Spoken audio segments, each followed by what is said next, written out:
Da da da. Hello, everyone. Good afternoon, good morning, good night, wherever you are, whoever you are. Welcome to another episode of the Real Estate Playbook. And we thank you for flying the Real Estate Playbook Airlines today. We know you have many choices in the airline, and we're glad that you chose us. We're back with guests this week. I have a very special guest, someone I've wanted on for quite some time. Her name is Sullivan. How are you, Annie? Hey, gotta say, I love that radio voice. That's pretty good, right? Right? That late night DJ voice. Be like, hi, you have reached. I've had some time to practice it, so, you know. That's awesome. Yes, we like that smoothness. So, Annie, I've known you for quite some time now, about 2 years, I believe. Mm-hmm. For the people that don't know anything about you, how would you describe Annie O'Sullivan? How'd you get to where you are today? Oh, dang. Okay, I love that question.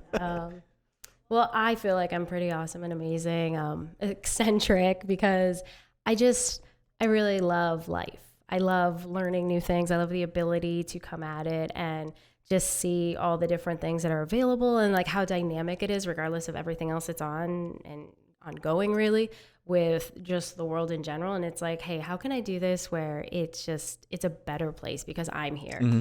And I really do make a conscientious effort to that about with everything I do. So that's what I do.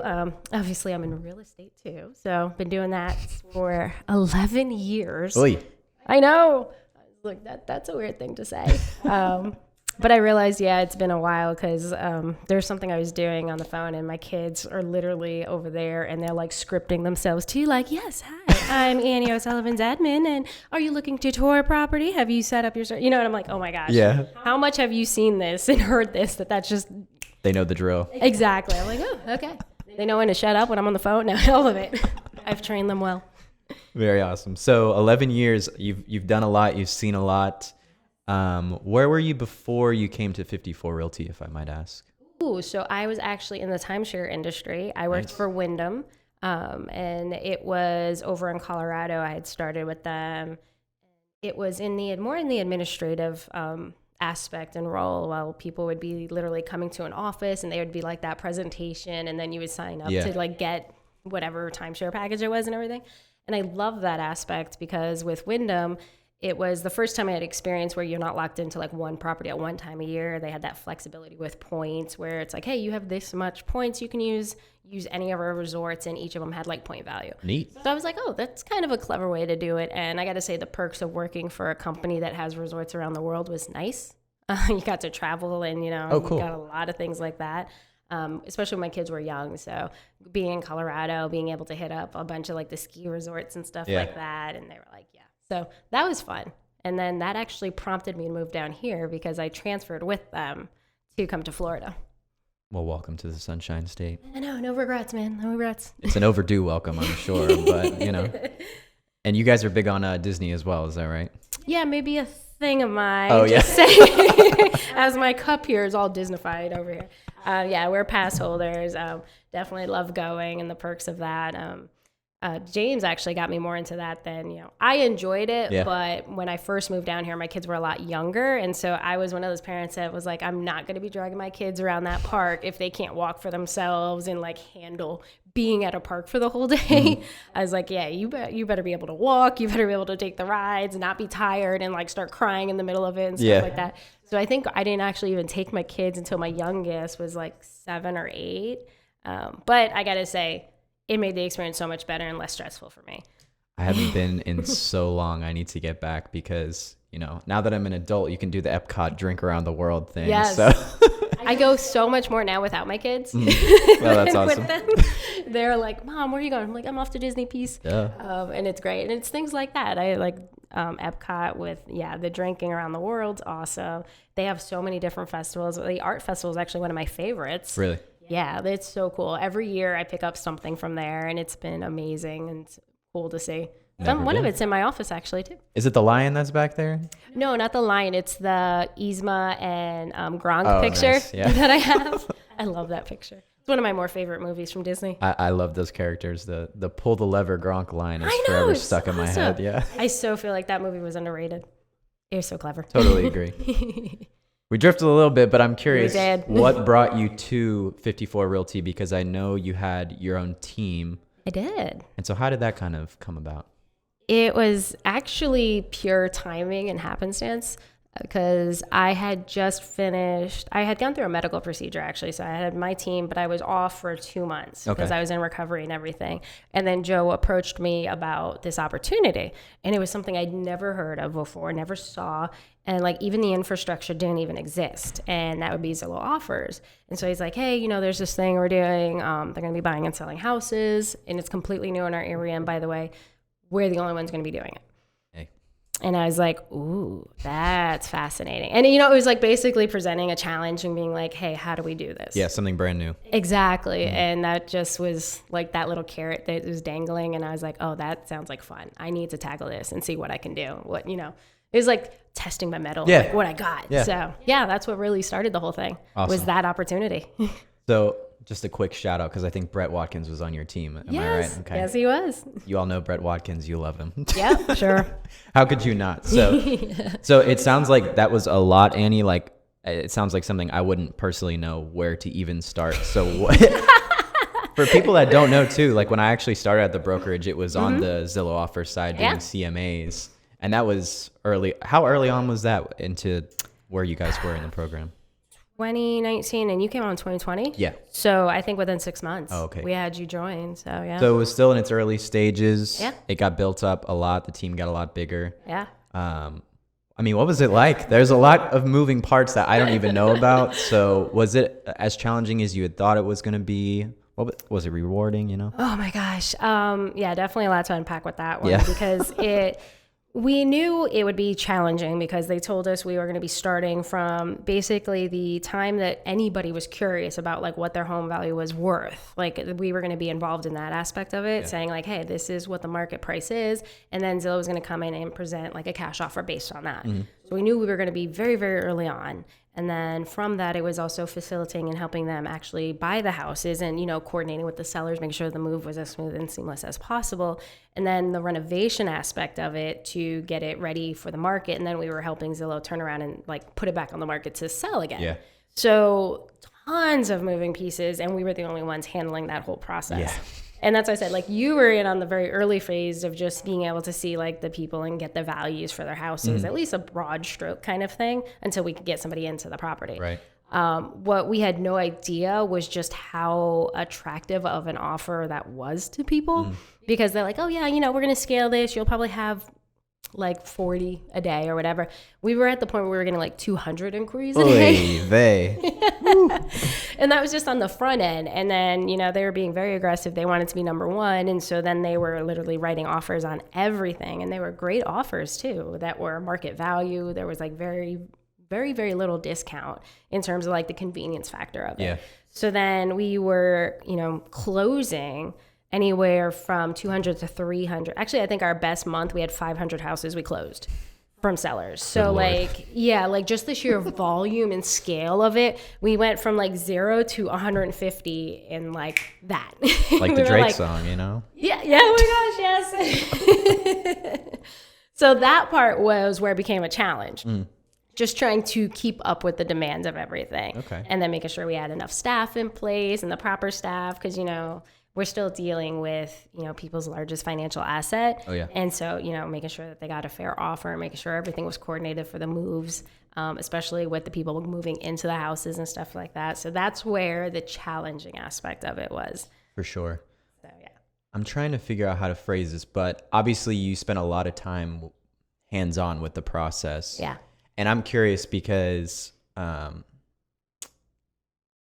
market is hot. I try to avoid going directly into that in these episodes sometimes because, you know, ad nauseum. But were you seeing this as a better option for people versus just going traditional sale with an agent, or is it just dependent on the person and how they want to do it, you know? Yeah, it was totally dependent on the sellers and what they were really doing with their, you know, next step, basically. Yeah. If you had someone who was looking to move up into homes because, you know, we came into this place where all of a sudden remote work was, you know, a very heavy aspect and influence, and their current living situation, like maybe not fit that mold, it made complete sense because they were able to sell their house knowing it was on cash deal, made it simple, and then they had very little contingencies like to move and buy their next house. That was a huge part of it. But then on the other side, we had a lot of people that was like, no, the market's hot. I rather see what the retail buyer would pay me for it. And we were surprised on what those offers look like too. Oh, and yeah. we're like, yeah, you want, $50,000 over ask price? Here it is. Sure. Like no questions asked. It was like, here. So it was definitely case by case on their perspective and what was going on in their life. But it was just awesome that there was options that we could provide. Yeah. And that's the part that was really cool about it. It's like, hey, if you want this, great. This is the option. If you want this way and this makes more sense for your family, take this option.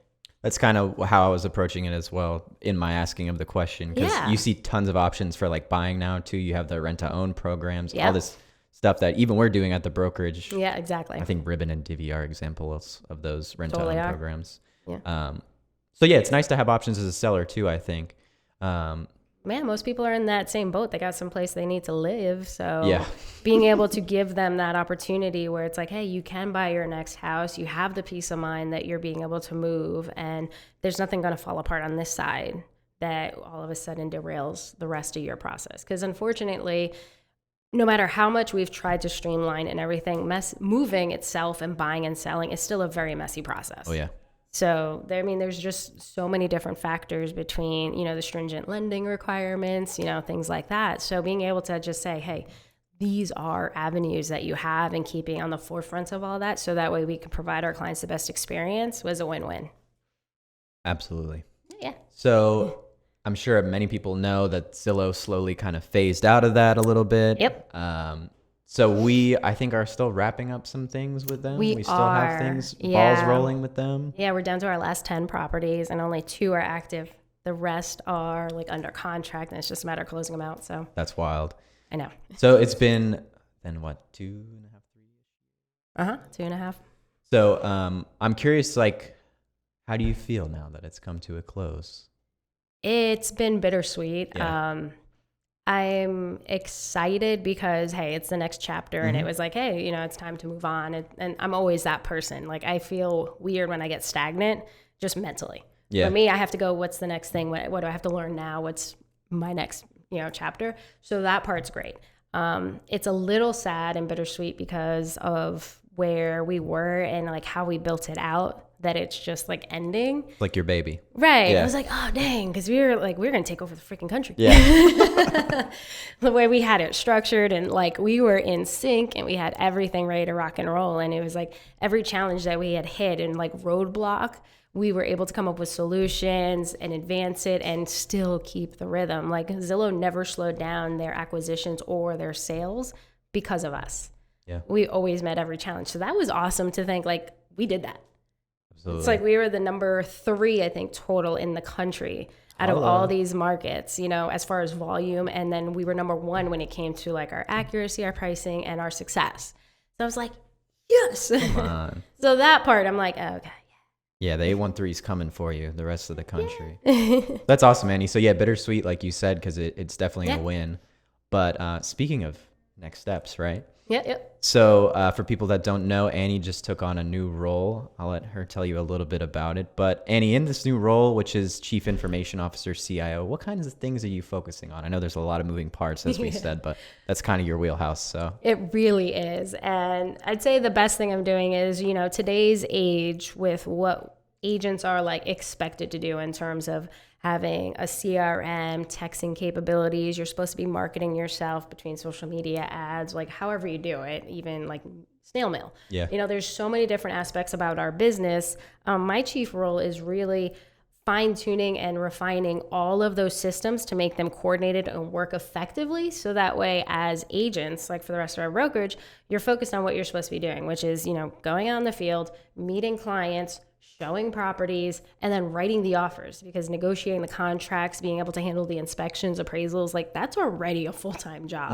Could you imagine just running the administration aspect of your business with like how your CRM is going, how's your marketing going, what's your social media doing, like are all your systems working together the way they're supposed to, so that way your searches are going to the right clients and stuff like that. So I'm really in charge of like assessing where all of these systems are, how we're utilizing them, and more importantly, if there's any kinks in the systems as far as like, oh, well, this is working but not as well as it should be, I clean that up. if there's something with either like say our newsletter, it's always great to have a newsletter. So you're like always talking to your clients and everything.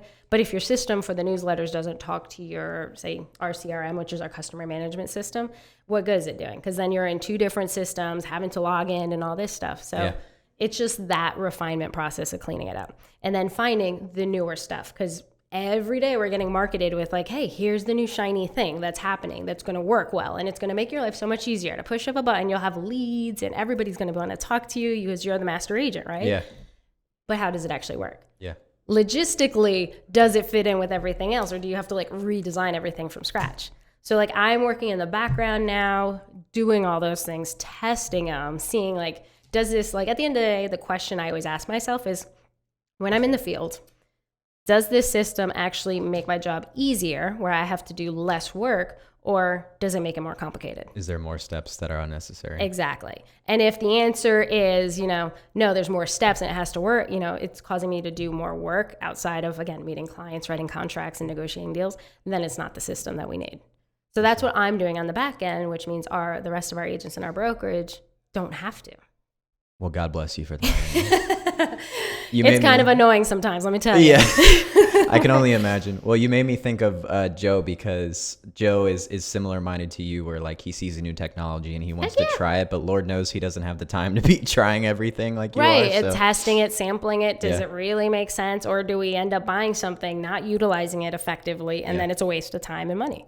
Yeah, I think the synergy is super important because, absolutely, as you mentioned, there are a lot of systems, and that's a common, not necessarily gripe, but thing I hear from agents that are onboarding is like, I have this system and that system and blah, blah, blah. And then they slowly start realizing all these things sort of come together. So it sounds like you're kind of fine tuning that experience for them, which is awesome.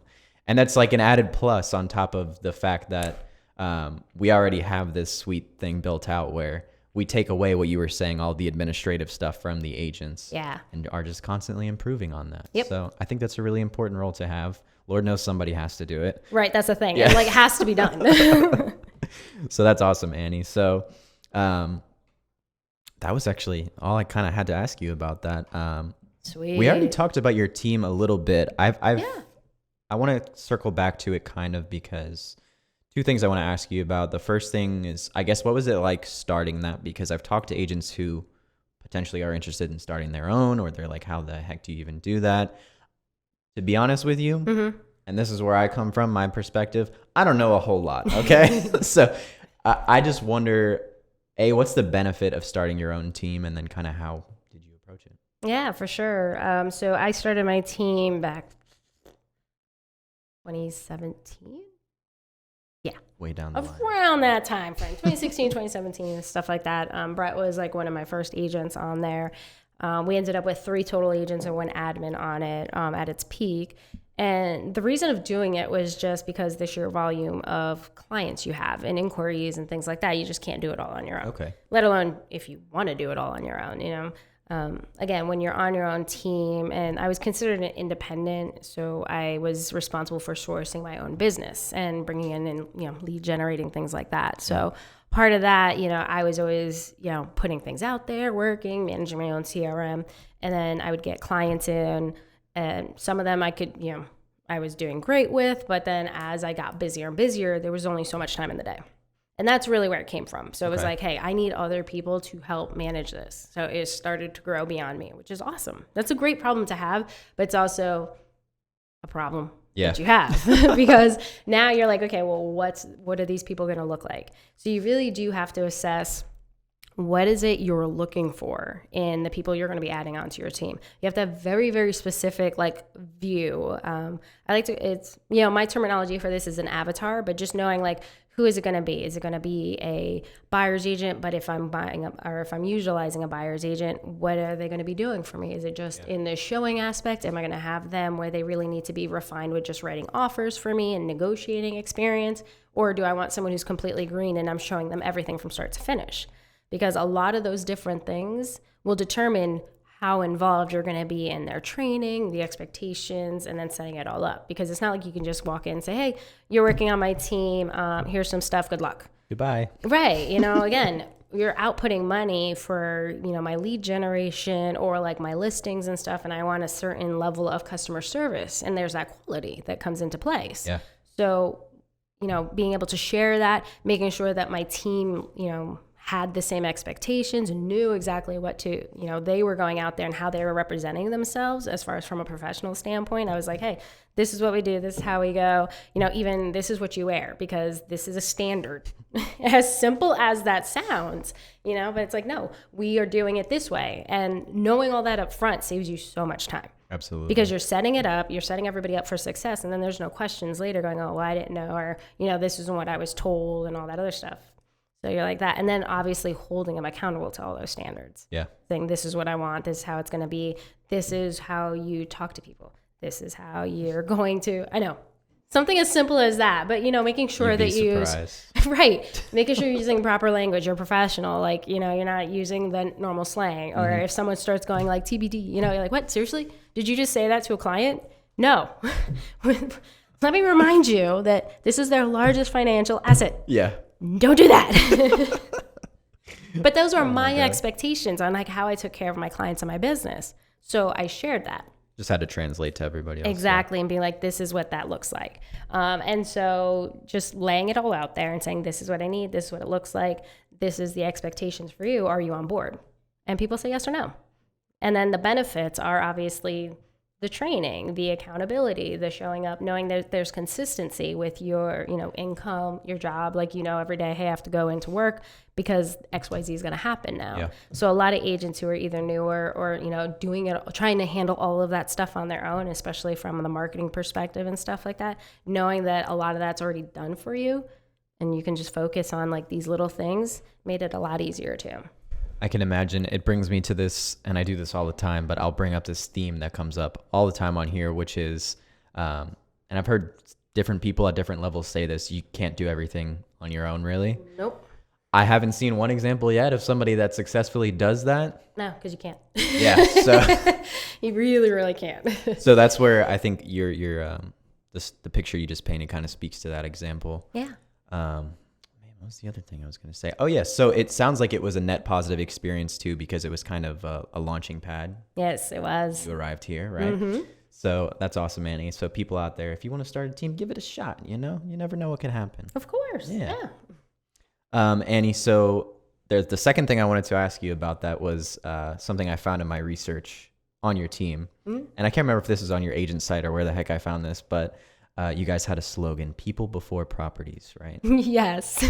So that's another thing that kind of comes up on here a lot in talking to different agents, which is obviously clients can feel that if you are operating on the flip side of that, properties before people, right? So I'm wondering kind of how that applies to either your career or how you were running the team and what that kind of means to you. Oh, yeah. So something everyone said is you need to have a very clear vision of what your business looks like and what the end goal is. Yeah. And some people come up with these really complicated, although very eloquent phrases and terminology and being like, to create a lifestyle for our clients through real estate. And so, like really nice and cool. Yeah. And I'm like, guys, this is me. Like, I love the words and everything, but I don't, if you were to ask me what that means, I'd be like, like it's too confusing. I wanted something very simplistic that comes across where I'm like, look, guys, this is what my goal is. This is what I'm going to do for you guys. Are you in or not? So like how I was presenting the information for like adding agents to my team and stuff, I do the same thing with clients. Yeah. It's a two-way street. Every person you meet, I love meeting new people all the time in terms of being like, hey, this is what's happening with the market. This is what, this is what you need to be prepared for. This is what's going on. Does that make sense? And then people either say yes or no. And that's okay. Like, it doesn't matter actually what the answer is. The point is informing them so that they can make the best decision for them. Yeah. Again, I've already harped on this a few times, but largest financial asset for anybody. And we are helping them create that if they're either a first-time home buyer or we're helping them build upon, a foundation that was already there. So for me, it's our due diligence, our responsibility to take care of that. And that's where the people before properties came into place. I already know that not everybody I'm going to talk to has to move right now. Moving itself is a pain. Nobody wants to do it. I mean, I'm in this industry and I hate moving. Okay. Let's be real. Moving sucks. It's a hassle. It's, there's nothing nice about it. However, the benefits of being able to have somebody who was in like a starter home and all of a sudden now they have 2 to 3 kids and they're able to upgrade into a newer home, that all of a sudden now they're financially settled and like they're on these things. Like that's an amazing experience that we get to be a part of. And you're like, yes. So I've always wanted to share that with people going, look, I will tell you everything you need to know to make the best decision for you. That's where People Before Properties comes in. It's never been about the actual houses, because walking into a house and being like, yes, this room that has the thing called a refrigerator and a stove, we call that a kitchen, guys. Hey, they know that. You know, like I don't need to explain that to anybody. That has nothing to do with it. But it's like, does it work for their family and their circumstances that they're in right now? That's why I said it's always been about the people first, because that's who we're focusing on and that's where our customer service comes into play. Couldn't have said it better myself. Oh, yeah. Literally could not have. Yeah. So, my I got him derailed. Gotta have fun. Always. I guess what that made me think of is, again, a constant theme on here. But I've never, I don't think, directly asked anybody this. Though I think you're a good person to ask it to. I find myself in having these conversations with different agents, trying to assess, do they see themselves as more of like a salesperson, or do they see themselves more as like an advisor? Oh, yeah. And just from listening to you, how you explain that, I would imagine you lean towards advisor. Mm-hmm. Very much so. Maybe you could illustrate what the difference is between the two, which you kind of already did, but you know what I'm saying. Yeah. This is what's awesome. So I always say, like, we go into anything and we're always talking to people for 2 reasons. One, we're finding out about their personal circumstances, because that's, you know, the leading factor on why they're making the move. And 2, the market and the conditions.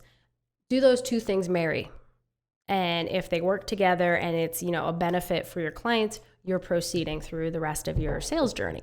If it doesn't, which guess what? Majority of the time, that's what happens. You know, it's not always the timing for those particular people. Then you're like, all right, do not pass go. This is what you got to do. Wait a little bit. You know, we'll stay in touch. I'll keep you abreast of what's happening in the market. And then, you know, when it's the right time for you to capitalize on it, boom, that's what we do.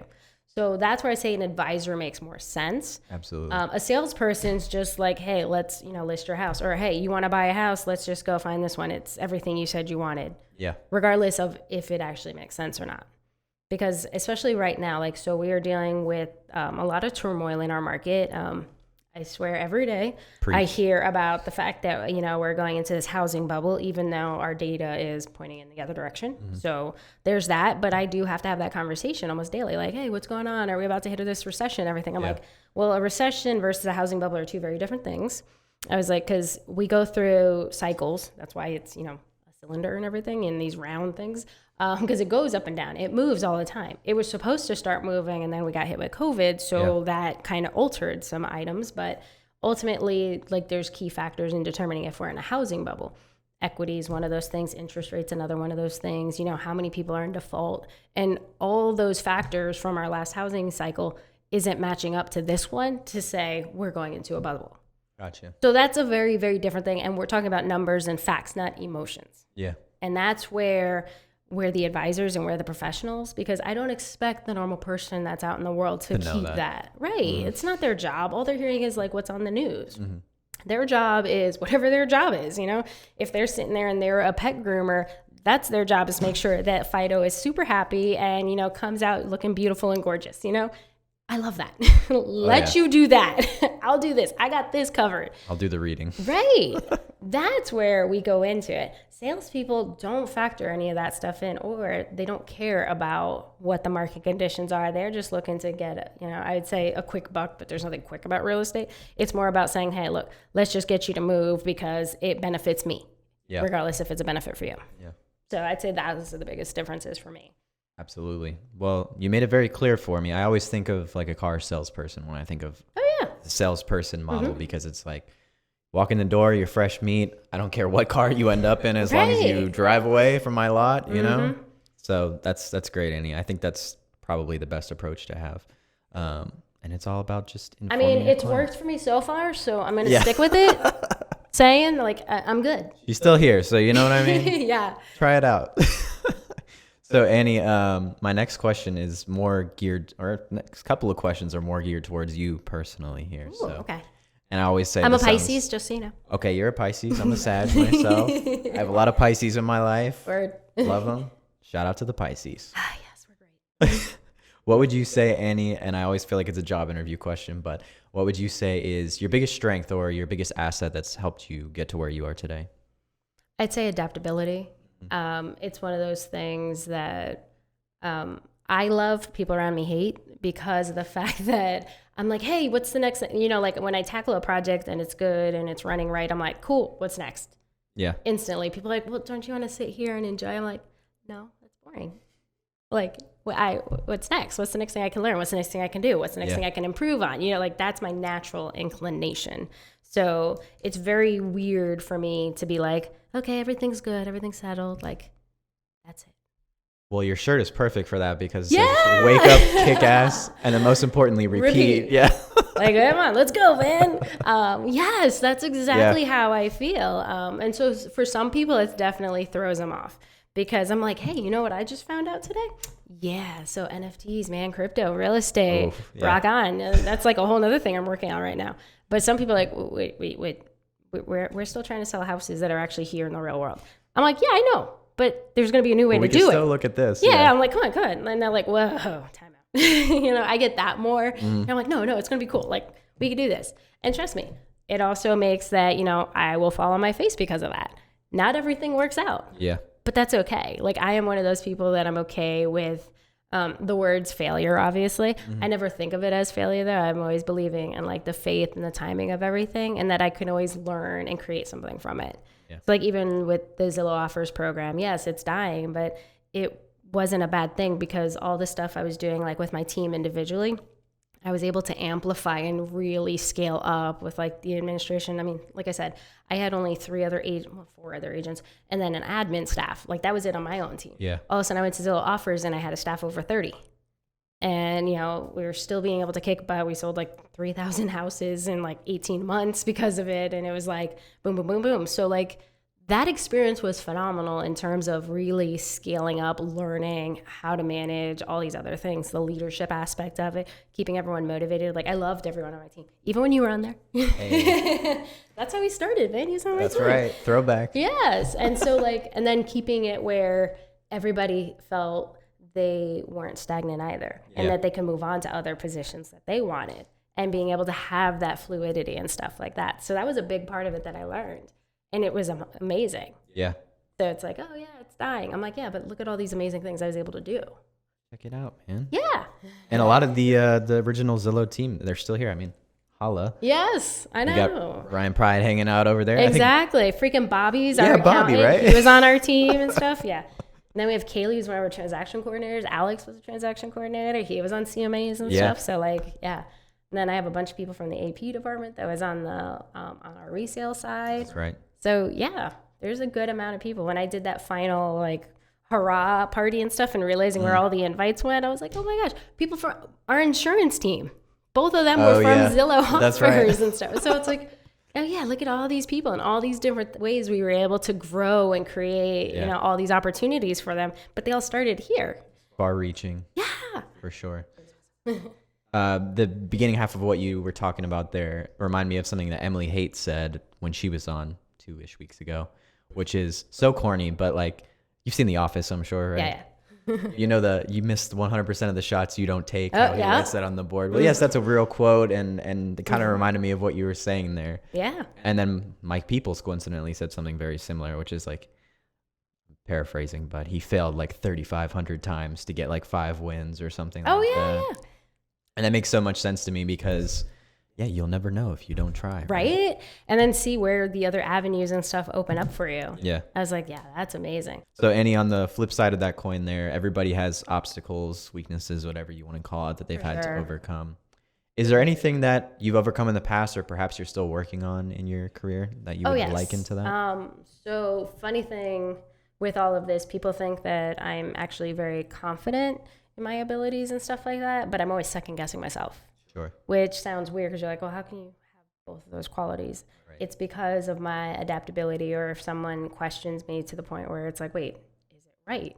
should I double check this and stuff like that. So like that's where it's a hindrance at times, because anytime someone comes up and I instantly get a question or challenge with something, which isn't necessarily a bad thing, I will always stop, second guess, and be like, wait, did they learn something new that I don't know exists yet? And so that's where it's a hindrance, because people are like, no, you nailed it, it's fine. And I'm like, but maybe I didn't. And so that whole second guessing, you can call it like either not having enough faith in yourself or something like that. I feel like it's because I'm always testing. And I'm always in that like challenge aspect. So when someone's like, nope, this is the way it has to be. And I'm like, oh, really? You're right. And then I'm like, wait. And then I have to like reel myself back in and see what's really the case. You read my mind literally, because I was going to say, I think that is a byproduct of just trying new things all the time, where obviously you're never going to know everything right away. Exactly. I was just having this conversation with my girlfriend who just started a new job, and she's been there a week, and she's like, I always feel so bad for my coworkers and customers when they're asking me questions and I don't know the answers. I'm like, you literally just started. Right. You're like, whoa. She won't hear this, but just I think that perfectly applies to what you're saying. So I guess, how do you overcome that? Is it just a matter of time to build up the confidence, or? I don't know if I'd say it's a matter of time. I think it's more, I've learned to have faith in myself and trust myself with my intuition. Yeah.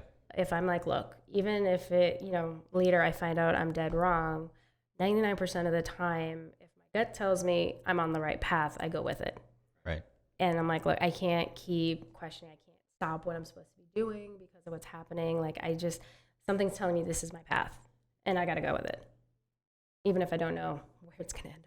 Your gut, shoot. Right? I'm like, but it's really hard, because like I said, that's the part where I'm like, oh wait, so-and-so said it should be like this. Maybe it should be like this.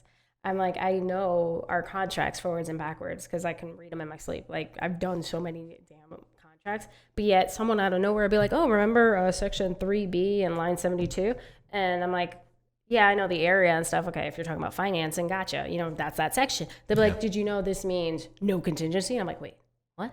Hold up. Yeah, and I'm like, what do you mean? Is that what that's it? Oh my God, I've had it for these many years. I know they just changed it, and I read the new contract. And then, so then I go through this like weird spiral in my head about, was it right, was it wrong? I'll go check. And I'm like, no, I had it right. Okay, cool.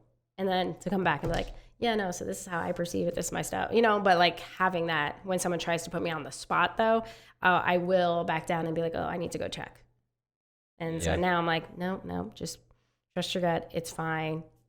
You're going to make a mistake because no one knows everything, and it's okay. Gotten you this far. Yeah.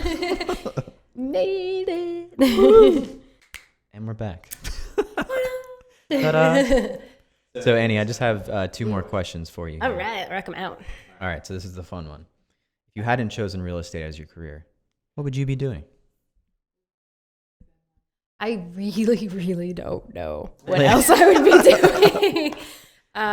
People ask me all the time, and I will tell agents this as well. Like, I wake up and, real estate isn't technically a structured career path. Like, you make your own hours, you're an independent contractor, you can work as hard or as little as you want. Yeah. But I get up every day, and like I said, I'm like, okay, what's the next thing I need to learn? What's the next thing I need to do? Like, how can I help my clients be better? How can I help the brokerage become better? Like, that's my natural inclination. So to sit there and be like, if you weren't doing this, what would you be doing? I'm like, I couldn't picture being in a regular job 9 to 5 where like I was an accountant where it's like, okay, just tackle these tasks and that's it for your day. Like, I would be so ridiculously bored with that. I'd probably be coming up with crap to do around the office or playing a lot of practical jokes on people to occupy my time. Hey. Yeah, I'd be really good at that. I could see you in something creative too. That sounds like maybe your inclination. Yeah, that's true. Where there's endless things to try, Yeah, exactly. Like, I wasn't very artistic in my like drawing abilities and everything, but I did do a lot. Yeah, me and stick figures, we got that down. On pat. Yeah, but I mean, I did big time stuff with like theater, acting, and then like musicals and stuff like that. So like I was always drawn that way with things. And I loved music. I think music's fantastic. Maybe a producer. I could see myself doing something like that because constantly in my head, there's always music going on. Yeah. Oh yeah, I have a soundtrack, man. My life soundtrack is great. I always thought, and this is something I always thought was funny. I would talk to people and I'm like, yeah, like, what's your mood right now? What's your vibe? And they'd be like, oh, nothing. I'm just tired or whatever. And I'm like, oh yeah, like right now I got some jazz going. And they're like, what? And right, but like that's me. Like it's always happening. And like when I'd watch movies and they have a soundtrack playing about things, I'm like, yep, that's exactly how my brain works in my life. So to hear people that are like, yeah, I don't do that or whatever, I'm like, are you okay? Like, wait. And it wasn't until more recently, especially with my kids and stuff, like they're all creative, which is awesome. But realizing that not everybody does that. Yeah. I was like, oh. Well, maybe unintentionally we just found your job. Maybe you could make soundtracks for movies. There you go. Yep. Yeah. I mean, we goof around. I kid you not to. And then like I'll just goofing off. I do a lot of different voice impressions, and I can like mimic people really easily. There's one time I don't even know where we were, but like we were eating somewhere, and the waitress had like this like Russian accent or whatever, really, really an odd accent. And then she started talking, and then I started doing it back, and James like, I'm like, I'm not making fun of her. It's a compliment. Yeah. And like the British accents, because my favorite show is actually a British show, and so like I can knock out a British accent like it's nothing, and we'll just start doing that in the house and stuff. He's like, this is so lame, and my kids are all in it too, being like, hey, don't be such a Debbie Downer, and like everything like that. And I'm like, oh my gosh. But we do that all the time. And like just out of habit, I'm like, hey, watch this. And like maybe in line for like Starbucks or whatever, I'll order the food with a freaking keep it interesting. Yeah. And the kids will be laughing or having fun. They're like, oh, you did that on purpose. I'm like, yes, I did. Thank you very much. And like, that's too good. Yeah. I mean, you gotta have fun. Doctor Who is your favorite show, right? It is. Okay, it totally I thought is. so. Yes. Yeah. I think you had like the TARDIS in your... I've never seen it, but I just know all the cultural references, right? I have a TARDIS in my office right now. I thought so. And a sonic screwdriver. I'll pretend. Doctor Who, you know what I'm talking about. Shout Technically, out. it's number 10s too, if you wanted to know. So.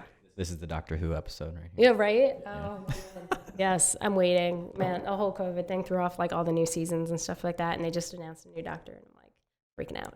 Who was it? I know the first guy was... The first guy from like the 1960s? the guy I think of in my head, he's a relatively famous actor from the UK. David something? Oh, David Tennant. He's number 10. Yes. There it is. Bingo. He's really cool. He's come out with a lot of cool shows since then and stuff like that. Yeah. I haven't been able to watch. Like he was in Jessica Jones as like the bad guy, and I'm like, I can't watch this. I saw a couple episodes with him. I'm like, you're ruining this for me. You're always this character. Right. I'm like, I can't do this. I'm sorry. I hear it. Oh, and he's going to be reuniting with one of my favorite companions, and they're doing another Doctor Who episode. I'm so stoked. That's next year. I'm excited for you. Like, yay. So. Sorry to anyone who's not. Now you know about me. There you go. Annie, I just have one more question. All right. And this is how we end all of these here episodes. If you could give a word of advice, not literally one word, but multiple words, to new agents or struggling agents, what would you say to them? Ooh. The biggest thing would be, have a real conversation with whoever your brokerage is, or like your team leader, your mentor, somebody along those lines, to determine if real estate is falling. Yeah. I see way too many people going into this industry more as a hobby, make quick money. Side hustle. Yeah. And it has nothing to do. It's not like that's wrong given their, perception of what realtors are and all the shows and reality TV and stuff like that. However, because of what we're doing and where we're involved with our consumers, it's definitely something where it's like, guys, you need to make this a commitment as a career for what it is. And, it's okay if that's not who you are and that's not where you really want to be, because then we can look at alternatives in other areas. Maybe it could be in real estate, but not necessarily as a realtor. Mm-hmm. There's other things you could be doing involved in this career, which is really, really cool that we have so many different avenues. But you do have to have that conversation with someone. And then if the flip side, you love everything about this and you could do this, but you're like, hey, for whatever reason, my career isn't launching the way I need it to. And, I have bills to pay. So like, come on, that's a real situation and stuff. Oh, yeah. Definitely talk to your mentor about like where it is, because it could be something as simple as like a little simple script practice with how you're presenting the information. Maybe you're not asking the right questions to get the conversion where you need to be, or it's something where maybe your systems aren't working right and you're not organized enough to be successful with this. So there's so many different avenues of this, again, because there's not a set schedule and platform as far as like how to be a realtor book. You know, there's Yeah. not one blueprint because it's so different where you are. So having that meeting, brainstorming it with somebody, like I said, in a mentorship, like to do that. We have a lot of those conversations. At one point, I was the productivity coach for Keller Williams over in New Tampa. And so I would have that with people because like, oh, I've been doing this for 6 months and I've only made a couple deals. And I'm like, all right, well, let's walk through like what your day looks like. Let's walk through this. Well, you know, like, are you putting in the hours you need to flourish? Or are you hurting yourself because you're not doing this? And it could be something as simple as that, and people don't realize that they're hurting themselves because of that. So having that conversation, bringing it to light, being honest with yourself. Like, you're only going to hurt yourself if you're like, no, I'm spending 10 hours a day doing this. Well, like, if you're literally just on the MLS looking at things, but you're not proactively reaching out to clients, I don't know how you think that's going to help you. What are you doing? What are you doing over there? Oh, my God. Little Vinny's like all messed up because he can't have breakfast, and it's all because you can't sit there and talk to a client. Like, what's up with you? Voice actor. There it is. Yeah. Hey, you started that one. I did. He brought it up. It's all him. That one just slips out sometimes, I'll be honest with you. Jersey's fun. No, that's great advice. Like, just being honest with yourself. Yeah. Again, one of those things that pops up here a lot. Treat it like a career. You'll get paid like a career. Yeah. Or treat it like I think that's what Mike said. Yeah, if you treat it Don't like a quote me hobby on or a that. part-timer, then what do you expect? Yeah. You're like, I'm only going to work 2 hours a day. You're like, okay, good luck with that paycheck. Yeah. Good luck. I know some people outside of the brokerage that have their license that kind of do that. And like, because I see this side of it where this is people's full-time job. Yeah. And I'm like, you could be doing this. Come to 54 Realty. You know what I mean? Yeah, and they think it's all the same no matter where you Yeah. are because they don't really realize how different it could be. So, yeah. They don't listen to me, Annie. They don't listen to me. You know? Dang it, Paul. You I got just to got to give them the phone number right? or something. You're like, yeah. come on. Look, here. Have them watch this if they want to. Be like, There you go. This is what it Reel 'em takes. in. Okay, my battery's about to die, so I'm gonna here we wrap go. this sucker Time. up right here. Annie, do you want to promote anything? Plug anything? Oh my gosh. No, just, Oh, okay. Probably the biggest thing is seriously, if you're struggling, please, please, please have that conversation with somebody. If you need that kind of help, we're more than willing to do it. You don't even have to be part of our brokerage. I realized this recently myself. We had an open house where we literally just asked anybody and everybody who's interested in real estate to come. And it was amazing some of the questions that we were getting from outside people that had no idea like what they should be expecting, how it's working and stuff like that. And it was great just to talk to them to help them create this career. Yeah. We definitely have a lot of tools and resources, and it doesn't matter if you're here or if you're just out in there because we want to elevate this as a profession. So yes, please, please have that conversation. And if you're killing it, have that help others. Build it. Have that mentorship. This is awesome. Build a network, people. Right? Build a community. Yeah.